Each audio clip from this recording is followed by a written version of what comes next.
Meeting. The recommendation is that the Wastewater Treatment Facility Board of Management minutes dated October 28th, 2020 be accepted as presented. Are there any errors or omissions? Okay, so could I have a mover and a seconder on that, please? Gory? I'll move it. And Lee?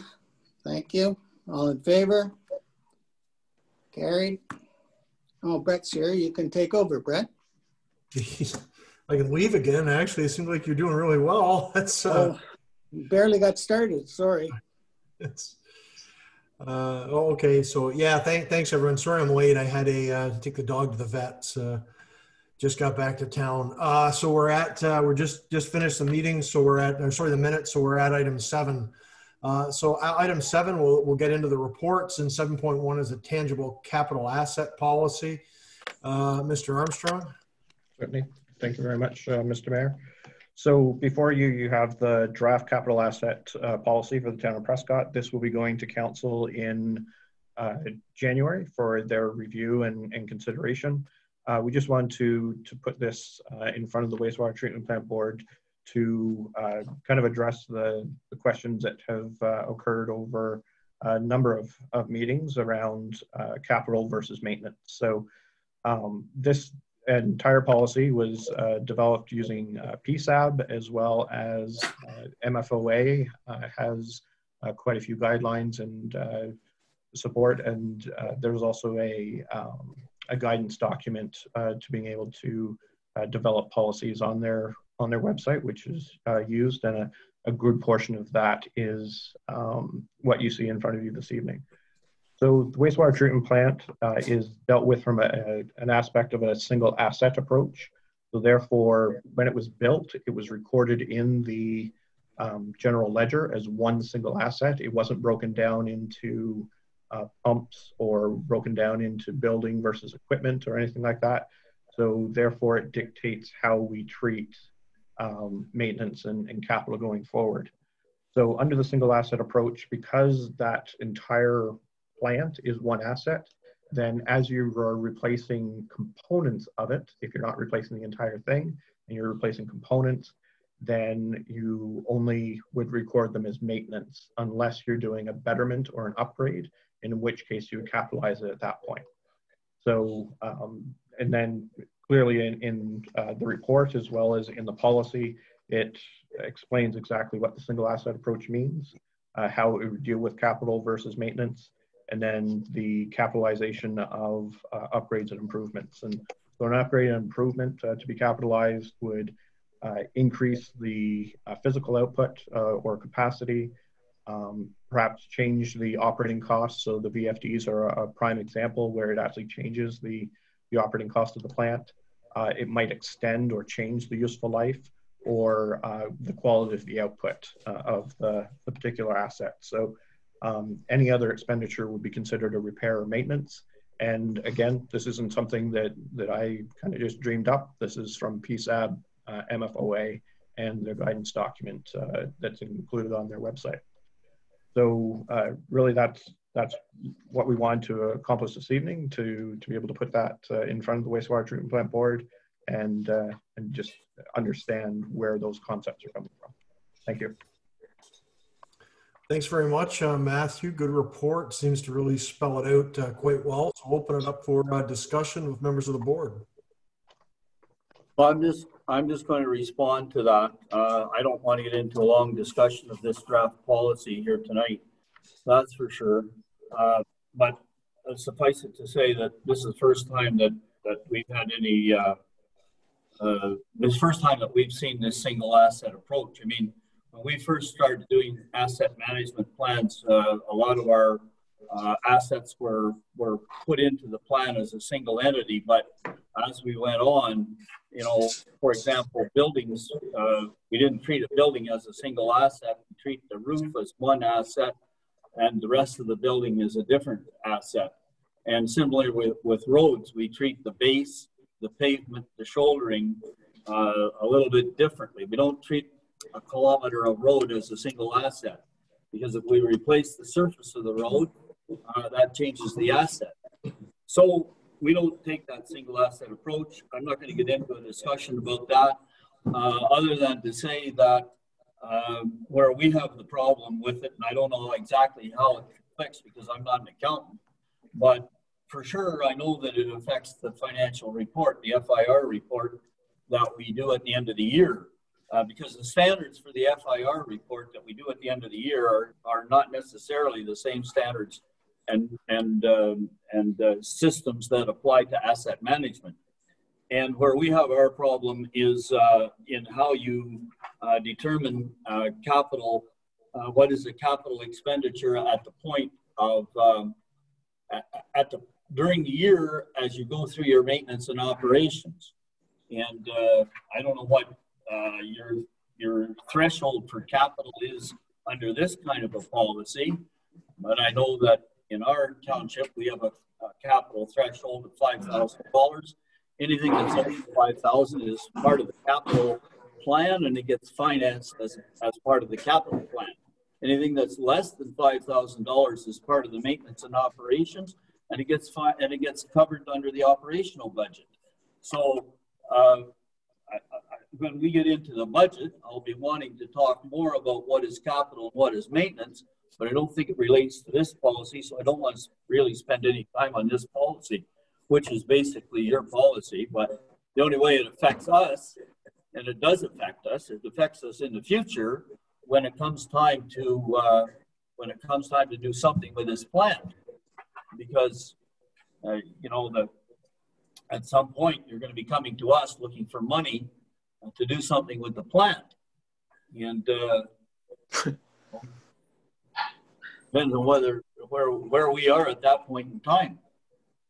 So as I say, I don't want to spend a lot of time on this, Mr. Chairman. Thanks very much, Mayor Seah. Any other comments from other board members? Seeing none, so I guess we'll move that item forward.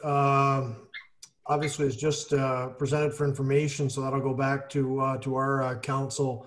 I believe it's early January. Matt, you mentioned we're going to be taking another look at that. Alrighty then, so we'll move on this evening, as we do have a few other items, of course. So 7.2 is a 2020 year-to-date report and some projections. These are the numbers through October. Matthew? Thank you very much, Mr. Mayor. So as you go through this, we now have the first 11 months of flow data. Total daily or average daily flow has been about 3,085 cubic meters. 93.5% for Prescott and 6.42 for Edwardsburg Cardinal. Average daily flow for Edwardsburg Cardinal is 198. As we go through, take a look at the revenue. So we'd received up to the end of September, because it always falls behind in terms of the billed revenue versus when we receive it. And so we estimated that out to December 31st using the first 9 months of that billing. So overall, we're projecting that the billed revenue will be about $4,000 more than the budget. The Edwardsburg Cardinal share is anticipated to be about $5,000 more than the budget, and certainly the report shows exactly how that calculation works. And really, it's due to the fact that the budget was based on an allocation of 5.75%, and the flow after the first 11 months is 6.42%. Total expenses for 2020 is expected to be under budget by about $24,000, and the vast majority of that being in hydro and electrical costs. So the projected surplus for 2020 is $63,478 versus a budgeted surplus of $29,903. When we kind of go through the reports, you can we've now added 2 extra columns to the maintenance and capital budget, and it is included up to the end of October in terms of the expenses, as well as we've added a column that identifies the status of the various projects. Now, there is a timing difference between the status and the year-to-date expense, and so we just wanted to highlight that. But the vast majority of things are complete, and we're still working towards the total budget on a maintenance side of 151. And then in terms of the capital budget, LED upgrades they're ongoing. And then the VFD installation will be occurring in 2021. The items have been ordered. It's just a matter of delivery at this point. So really that's my report. The reserve fund is also there. And we really don't know how much interest is going to be at this time. At October 31st, our investment, equity investment, the $1 million that we put in December of 2018 had lost 82,000 year to date. By simply 25 days later, on November 24th, it had actually reversed itself and gained just shy of 62,000 year to date. So that remains to be seen in terms of where it will end up over the next few weeks by the December 31st. And so that's the reason why we didn't put an estimate of interest on that particular report. And that's the report I have for this evening. Thank you. Thank you very much, Mr. Armstrong. Yeah, it's pretty difficult to predict where the markets are going to be at any given moment. So it's good to see that we've had a rebound there, though. So open it up for comments, questions. Councillor Young, please. Just so I understand, Matthew, was that a turnaround of 144,000? That is correct. Okay. Other comments, questions? Mayor Sayah. So I'm going back to the 2020 projection page. I show that as page 44 on my package, but I don't know how you would show it. So are you locking us in at the 6.42%, or you're waiting for the December flows to get the actual number? I noticed that they've changed since our last meeting in October. So we always go based on the actual flow. So we update the report each time we have new and additional information. And so we would wait until after the December and go from there, as we've done in every previous year.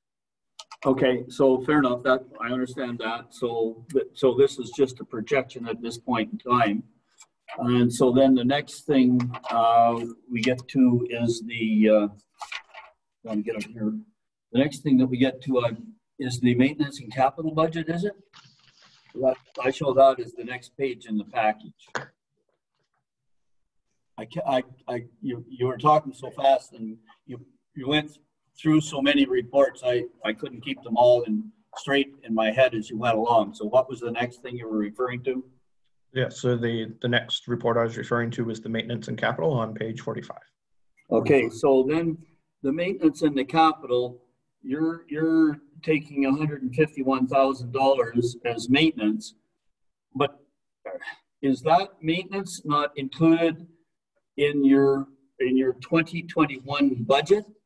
In other words, someplace here I've got a draft 2021 budget, and yes, here it is here, a draft 2021 budget. So your maintenance and repairs are showing as 180 on that budget, but on this budget they show as 151. So which one am I referring to? So we're dealing with the 2020 year-to-date report and projections. So we're only dealing with page 41 through 46 at this time. 41 through 46. So is 45, that's this year's maintenance budget. It looks like the expenditure is pretty much on track at 151. Is that what this budget is telling me? That is correct. Okay, and then the capital expenditures that were expended this year is 77,280. That's what was in the budget, yes. Yeah, no, what I don't understand is where the financing for that came from, but it looks to me like on page 46, where was the capital financed? The capital was financed from the Wastewater Treatment Plant Reserve Fund.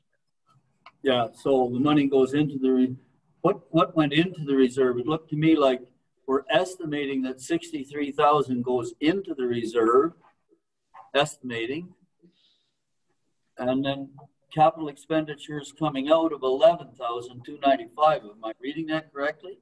That's correct. So how does that relate to the 77,280? So because those are budgetary figures, then the 77,280 wouldn't come out of the reserve fund until it's actually expended.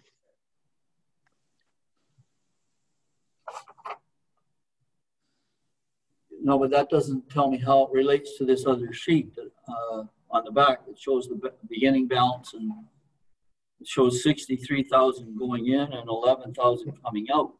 Okay, so page 44, there's a black line with white writing that says surplus deficit. So that's where the 63,478 comes from. We don't know what the interest will be at this time, so it will be recorded once known. And then page 45, the 11,295, which is the most bottom number on the right-hand side, is where that's coming in on page 46. Okay, so anyway, the long and the short of it is that the capital expenditures come out of the reserve fund, right? That is correct. Okay, so that's where we have the problem. So,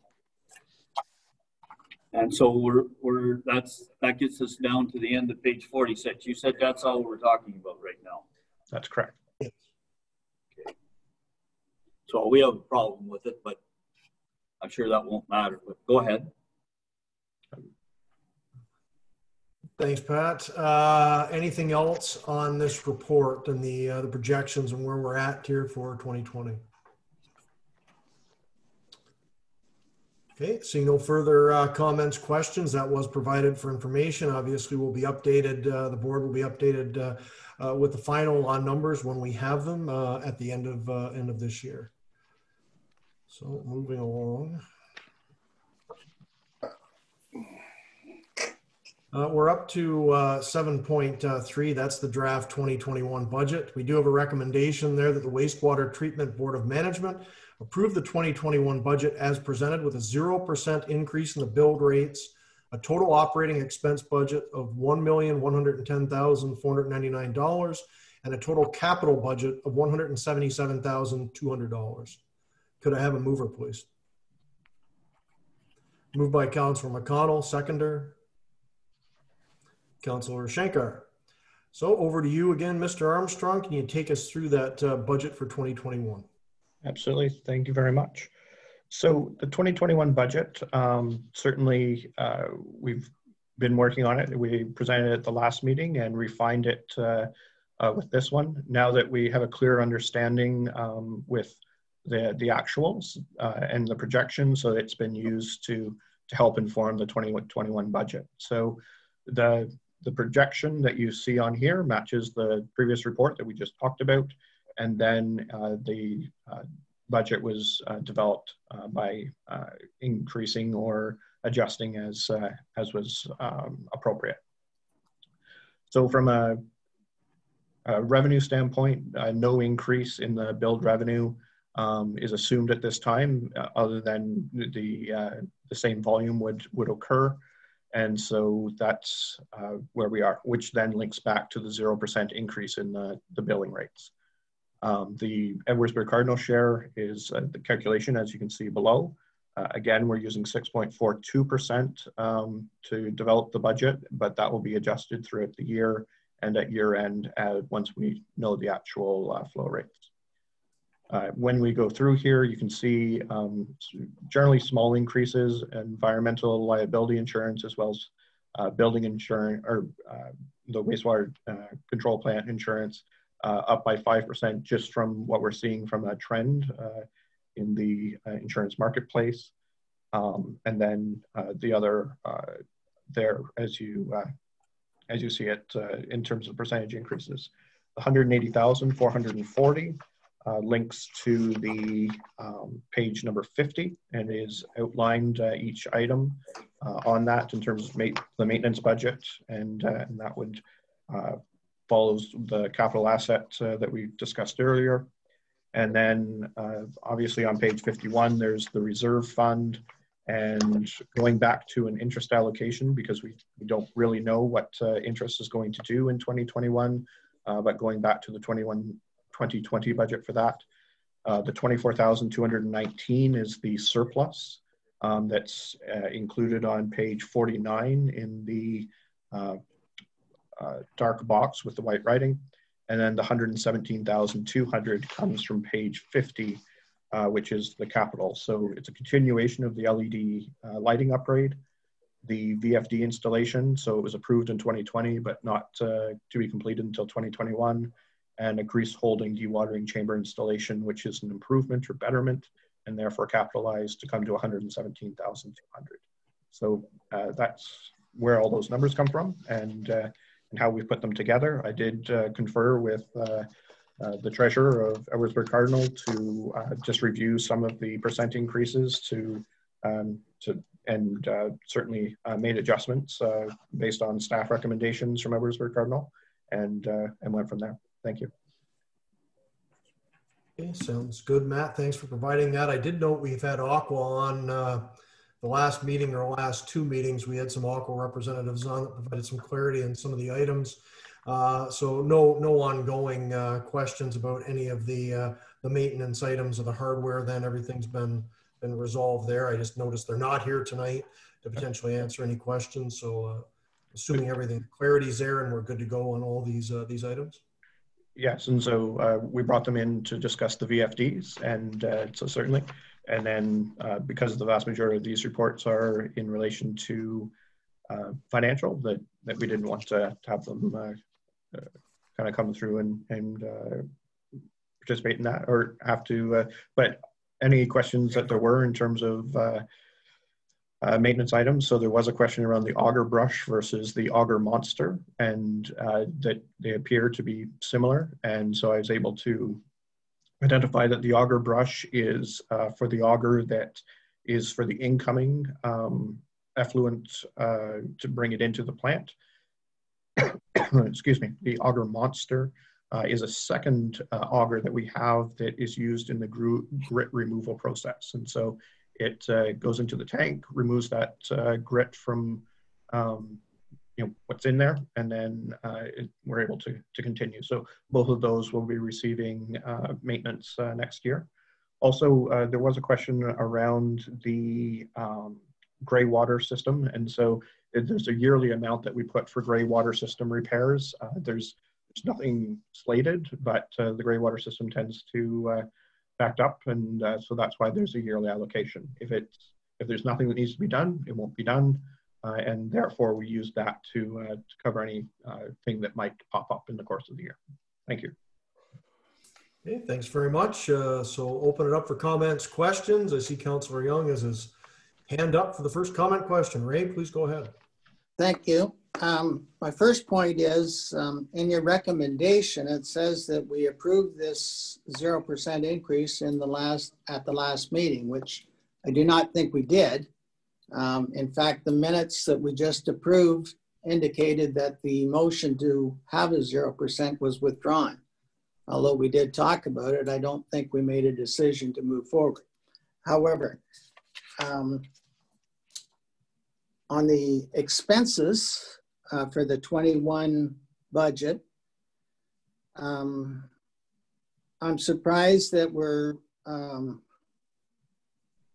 only putting a 5% increase in the insurance, because certainly the municipality is facing more than a 5% increase.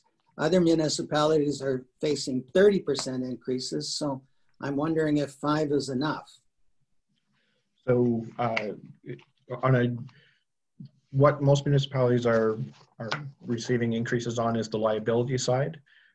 When it comes to the wastewater treatment plant, there is the environmental liability. However, that's been did stay static in 2020. So, which is why we only increased it by 5. In the other insurance, most of it's being property, and those rates haven't changed, but there is a yearly increase inflation factor for the cost of replacing the plant. So, thank you. That makes sense. The hydroelectrical utilities increase.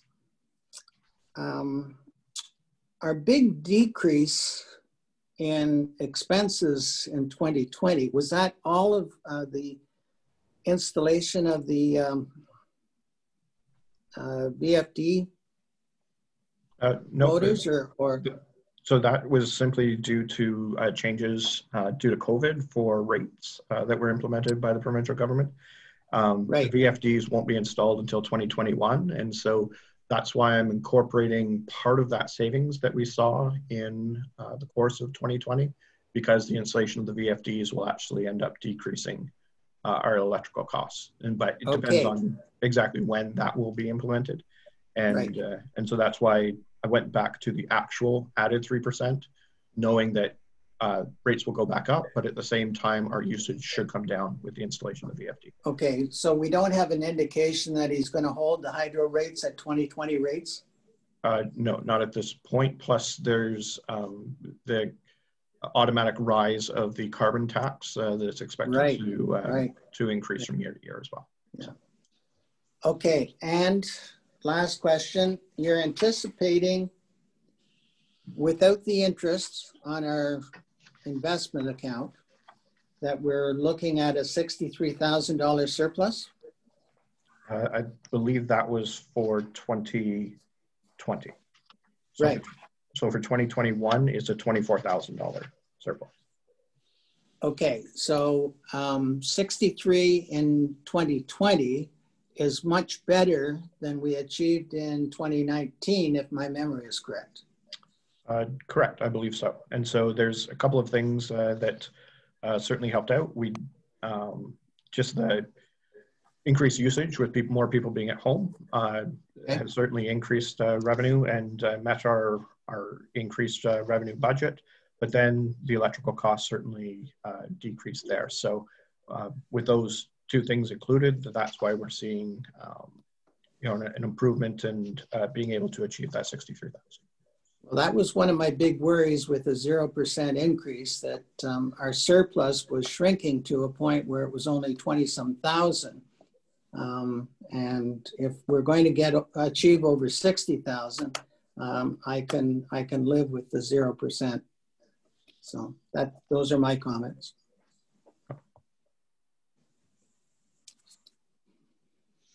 Thanks, Ray. Sorry, I was muted there. Open it up to others. Councillor Shanker, you had a comment question? I do have a question, Matthew. On page 46, equity investment return at the bottom of that page, equity investment return at October 31st. It's in brackets. Does that mean it's a minus 82,000? That's correct. And then 3.5 weeks later, it's up 61,000? It's actually up about 144,000 to, right. So year to date, it was negative 82,000 at the end of October. Then by November 24th, it had turned itself around, largely due, I believe, to the United States election, as well as, we're now seeing vaccines approved. And so consequently, if you follow the stock market, and in particular the TSX, as the TSX moves, so does our equity investment. So very closely related, and you'll see that actually did have a significant change over that period of time. Okay, so by the end of the year, we're at least, as long as the stock market remains where it is today, we're at least $61,000 ahead? Correct. Okay. And last year, that was about 200,000 or something, wasn't it? That's correct. A big number. Okay. Yes. Okay, good. Thank you. Thanks, Corey. Other comments, questions from members of the board? Mayor Sale. Okay, so I'm looking at page 49 here, and I don't have really a lot of problem with the 2021 budget, except some questions with regard to repairs and maintenance. And I just find it really, really strange that on this repairs and maintenance, we budgeted 151,160, and we're projected to spend exactly that same amount, which seems odd, but let that go. But now we're on a $30,000 increase in that repairs and maintenance budget to 180. And so there's a $30,000 increase on repairs and maintenance. And I've got the repairs and maintenance on this side. I'm looking through them, but again, it gets down to, it gets down to, and I can't argue with you, I'm not going to, what's capital and what's maintenance. There's some items on here that certainly are over a $5,000 threshold and certainly over 10, which I would think would run into what I would think would run into capital. But anyway, what's the rationale for a $30,000 increase on that line? That's the first question. And then when I go a little bit further with page 50, I see that we've got a capital budget of 117. Now, the way I read the sheets here, that 117 will be financed, $24,000 of it, which will be the surplus of operations, the surplus of expenses over revenue, leading to a surplus of 24,219. And then we dip into the capital, again, back into the reserve account, apparently, for the 117, but it shows that the entire 117 is going to come out of the reserve account, apparently, as a capital expense. And I know we're probably going to tell me we're only on page 51, but when I go to the reserve and the reserve fund policy, which is part of my package that I read ahead of time, I mean, 54 and 55, it just seems incompatible that we're financing capital out of reserve and not taxing or what's the proper word here? Setting rates to cover our capital. So that's where I have the problem, and that's probably where I'm going to disagree. So why don't we just do this? Because you're going to want a motion. You've got a motion here that is to approve the budget. You know I'm not going to approve it, and I'm not going to spend a lot of time flapping my gums. So why don't you just call the question on the recommendation, and we can go on to the next item.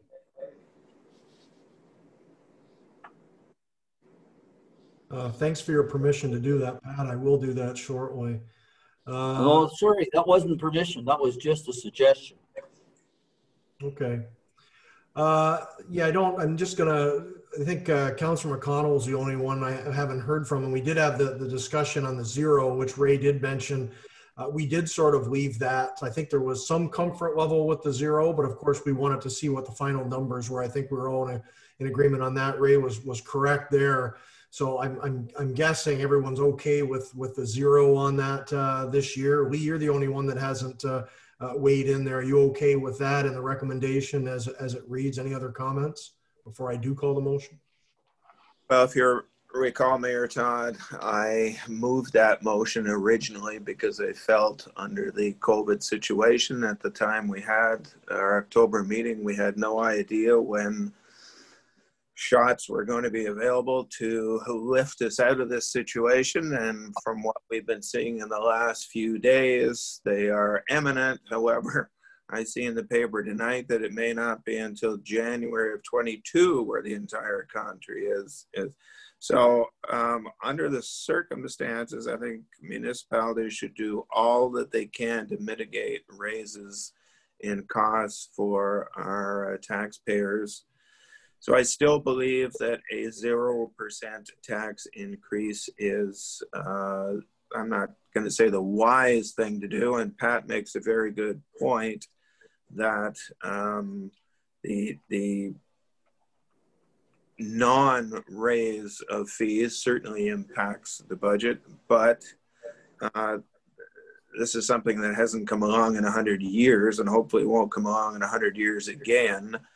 So I'm still comfortable moving that motion and voting for it.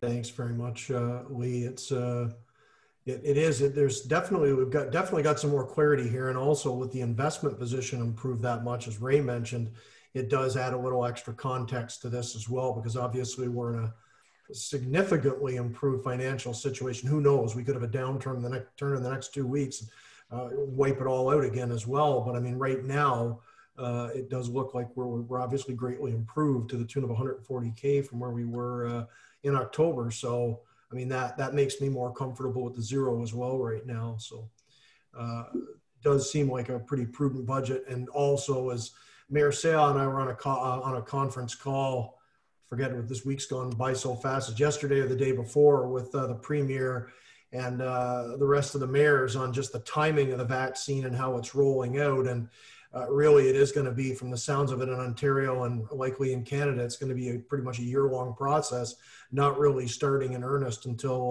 was it March, April. So we're going to be waiting a little while yet, and this is going to be with us for the next year. So some of the economic strife and the economic challenges are going to be with people for 2021. From the looks of it, we're going to be living with the precautions for some time to come. So I think that also underlines the zero is probably a pretty good thing to do for our residents right now. So with that, any further comments, questions? We do have the motion on the table, so I will call the question. All those in favor? And can minutes please show that I'm opposed? Certainly, Ms. Veldkamp, if you could note that. Thank you. And moving on, we have 7.4. That's the draft wastewater treatment plant reserve fund policy. And that's being provided for information. But Matthew, could you speak to that and just kind of just review what the policy entails for the board tonight? So thank you very much. So we're going to ask that while I'm talking, if you look at page 51 and I'll kind of flow exactly what each line means and how it flows into that reserve fund on page 51. So attached, I think we've been discussing bringing a wastewater treatment plant reserve fund policy forward, and so thought now would be a good time to be able to address it and get feedback from the board. We'll take that feedback and it will become part of a larger policy that we'll bring forward to Prescott Town Council for approval. So when you're taking a look at page 51, the first point is that operating surplus and deficits for the wastewater treatment plant will be transferred to the reserve fund. So right after the beginning balance, you'll see the surplus and deficit from operations. Really that's putting into words what we're doing there from a report and accounting standpoint. Interest earned and losses on investments of the reserve fund will be transferred to the reserve fund. So there again, under the surplus and deficit, you'll see the interest. That's again putting into words exactly what we're doing there. A yearly minimum contribution the reserve fund will act as the source of funding for capital expenses of the wastewater treatment plant. So right under the interest, you see less capital expenses. And so that's clearly showing that the funding for capital expenses comes from the reserve. A yearly minimum contribution of 2% of the total operating expenses will be established for the reserve fund. So here, it's the first time we're saying that at minimum, we have to make a contribution of at least 2% of the total expenses. And so when you take a look at the budget, it envisions a surplus of $24,219. That is, in fact, in excess of that 2%. And therefore, that's really the first time that we're putting some type of target that we're at least aiming for on a yearly basis. I think Councillor McConnell had a question. I do, through you, Mr. Chair. Let's assume that we don't have the money to contribute that amount. Where's that going to come from? From the town of Prescott? No. So it has to come, so it's the minimum targeted contribution. So in the budget, there should always be at least 2% surplus when we're doing that. whether we actually have that in the course of the year, and whether there's a more surplus or in fact a deficit, then it will be added or subtracted from the reserve fund itself. And so, but what we're aiming for is at the time of budget, at least 2% surplus should be there. And if it's not there, then we have to take a look back at the rate and say, we should be increasing the rate in order to get to at least to that 2%.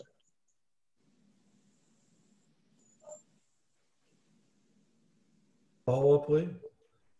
It just sets the target, and then we have to decide how we're going to allocate that with whether it's rate increase or. So at the end of the year, if we don't have the 2%. So irregardless of where we end up, this is a target of what you would use for budgeting. So when you're going through the process that we went through this evening, and if we didn't come to a 2021 budget that was at least 2% surplus, then we would have to go back and take a look at the rate, the system rate or the billing rate, and to get to our 2% target. But in terms of whether you actually have that surplus or deficit, it would be transferred to or from the reserve fund, depending on whether it was. So it's not stipulating that you have to put at least 2% in, but just the example is if we were under the 2% for this year. I think that's okay. What we just do that. So let's say we done all our figuring and the surplus was going to be 10,000, which is only 1% of our total expenditures. So based on this, it would say you're going to have to increase the billing rate in order to get to at least 2%. So therefore, billing rate, let's for the sake of argument, 1% increase would increase it by $10,000. So therefore, we're now at 2%, and then that would dictate the minimum increase you would have to have for our billing rates. It's a budget exercise looking forward, Lee, not looking back. So so it's all about. Well, then perhaps rather than saying a surplus, you should have the description as a budgetary surplus, which means that it is a planning surplus and may not actually occur. That's my only problem there. Going into the past, we had no idea that we're going to get into this COVID thing, so we passed a 0% budget increase. If we were committed to having 2% to put in, and with a 0% increase we couldn't get it, I don't think it's fair to commit a future council to still having to increase the budget or increase the rates to come up with it in an emergency situation such as we've had. And so that's why it's a target as opposed to a hard and fast. And so, but I take your point. It's a target for budgeting as opposed to anything else. So yeah, okay. Point taken. I'm fine with that. Okay. I'll work with the wording. I can live with that. It's a phraseology that's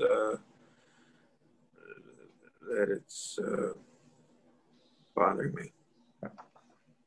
Okay, so we can make that little tweak to the wording then, just to clarify that. Mayor Sayal, please. I see you had a comment. Oh, now you're getting to the nub of my problem and my concerns. You don't have a reserve fund. You do not have a reserve fund. I know you're going to tell me we're only on page 53, but over on page 55, you define what is the difference between a reserve and a reserve fund. And a reserve fund, your definition, a reserve fund that is funded from contributions that are normally included in the annual, now there's a problem with the wording here, are normally included in the annual estimates bylaw with a complementary bylaw or resolution outlining the operational elements. A reserve fund that is funded from other sources is normally established as a specific bylaw. We understand that. But the key phrase here is this next sentence. A reserve fund differs from a reserve in that reserve fund assets are segregated and restricted. Now, segregated means exactly what it says. your reserve funds are segregated into a separate place, a separate account, segregation of funds, and restricted to meet the purposes of the reserve fund. Investment income earned on the segregated money is added to the balance of the reserve fund and is not available for general municipal purposes. So then on the sheet that I've got in front of me on page 52, you tell me that we've got a reserve fund where surpluses and deficits can be transferred in and out. You can't suck and blow at the same time here. That's where our problem is coming. But I understand we're not going to agree on that. So let's just move on. So there's a couple things that I want to address there. So we changed our reports several times throughout the years to meet your requirements. And so if I do go back to 2016, 2017, probably portions of 2018, we did have a line in there that said contribution to reserve fund, which would have matched the 24,219. However, we were requested to change that several times, and we have made absolutely every reporting don't put change. words in my mouth, please.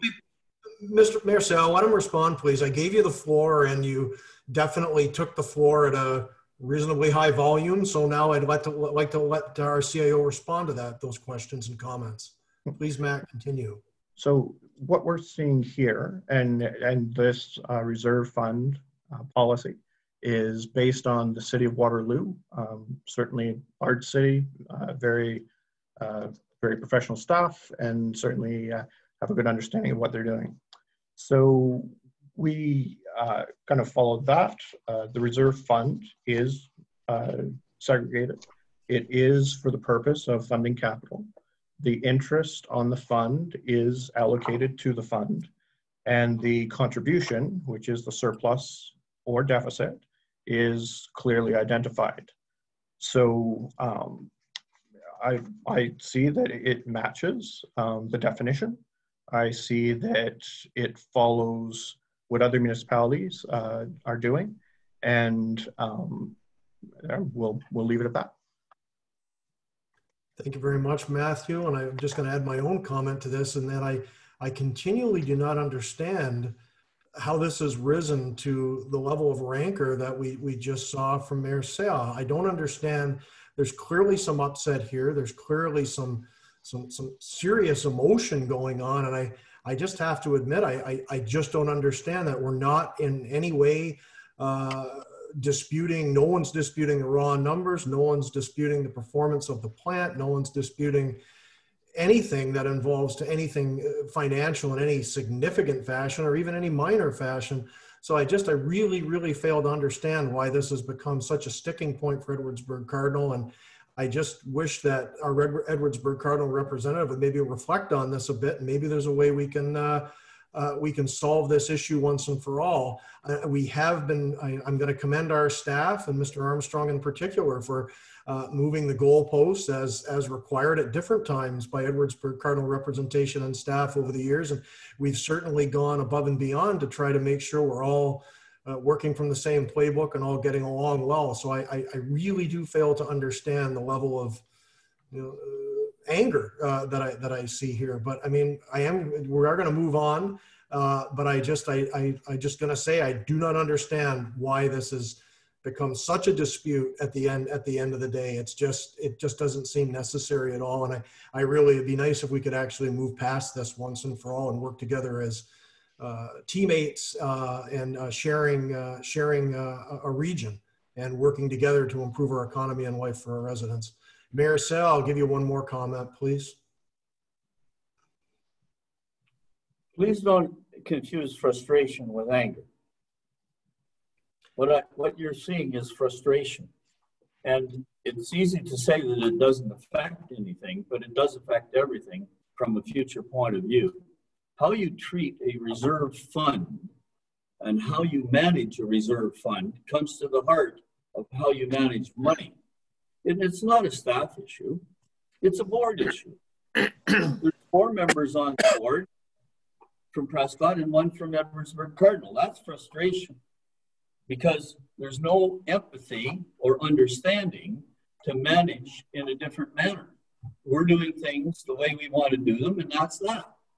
And that's a 4-to-1 vote. And I've learned that I'm going to be on the outside probably forever because we don't agree on how to manage money. And don't blame that. That's got nothing to do with staff. Really. The board that manages that particular asset is supposed to be, I'm looking at the minutes here. What's it called? I think this is called the Prescott. No, it's called the Wastewater Treatment Facility Management Board. The board sets the policy. And if the board has an appetite to set the policy in such a manner that a reserve fund is segregated money that gets set aside for future capital, major capital items, and it's segregated money that earns interest along the way, and in our budgeting, we budget 2% of our operating money or some number, we budget to transfer that money into that segregated account. That's a reserve fund. You can put all the lipstick you want on the pig, but it's still a pig. And excuse my level of frustration, I just don't understand it. So anyway, as I say, Mr. Chairman, let's just move on.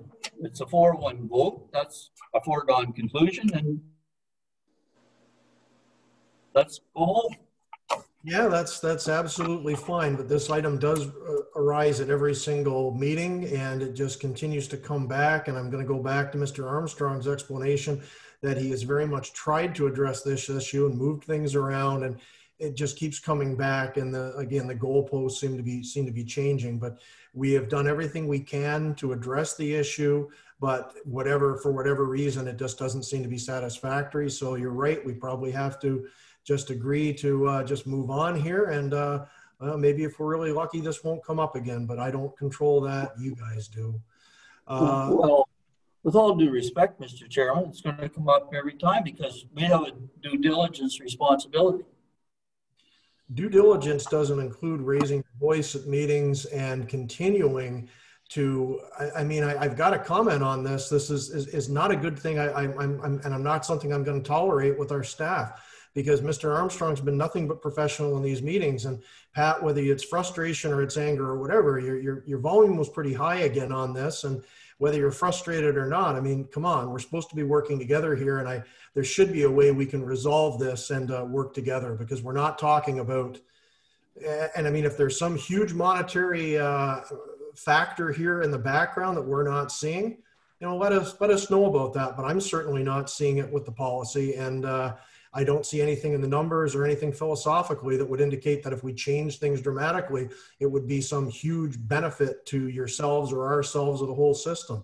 So if there's something there, maybe we should look at it more. But I know we have changed on a number of times. We've changed how we're reporting and how we're dealing with this. So at any rate, we're just going to move on tonight, and this will come back to our council. And here's all the best for, better relations in the new year, because this is obviously our last meeting of 2020. So that was presented just for information. So Matt, I want to thank you for bringing that forward. It gives a little more clarity on it, at least from my side of things here for tonight anyways. So with that, we're through the main items of business tonight. That's through the report. So Matt, we've got those 2 items coming back to our council in January, correct, for review? That's correct. And we'll let Edwardsburg Cardinal know how that final review goes with our council, please, early in the new year as well. So moving on, item 8, old business. Any old business to be addressed by any member of the board this evening? Anyone want to bring anything up? Seeing no. 9, new business. Any new business for this? Ray, did you have a comment? Sorry. I'm just wondering if there was any update that Pat could give us on the land north of job site? Sure. Mayor Saya, have any further information on that? No, thank you very much, Mr. Chair. I've been chastised once tonight. I don't want to open my mouth again. Yeah, that's exactly what happened. Good call on that. So new business, anyone under item 9 with new business? All right, no new business. So our next meeting, we'll leave that in abeyance. Hopefully maybe about a year from now, we'll get together again. Anyways, we'll look at scheduling that. I'll ask our staff to coordinate that with Edwardsburg Cardinal staff when we meet again in the next year. So if any items come up as well, we're always able to call a meeting at any time, but we'll just leave it with staff to organize that next meeting. So with 11, I'd ask for a motion for an adjournment, please. Moved by Councillor Shankar, seconded by Councillor Young. All in favor? Patty, you opposed? No, not at all. I just didn't see you raise your hand. Okay, anyways, motion is approved. I'll wish everybody a very happy Merry Christmas and all the best for 2021. I'll see some of you between now and the end of the year, but others I may not. So all the best for the holiday season to you and your families. Take care, everyone. Have a good night.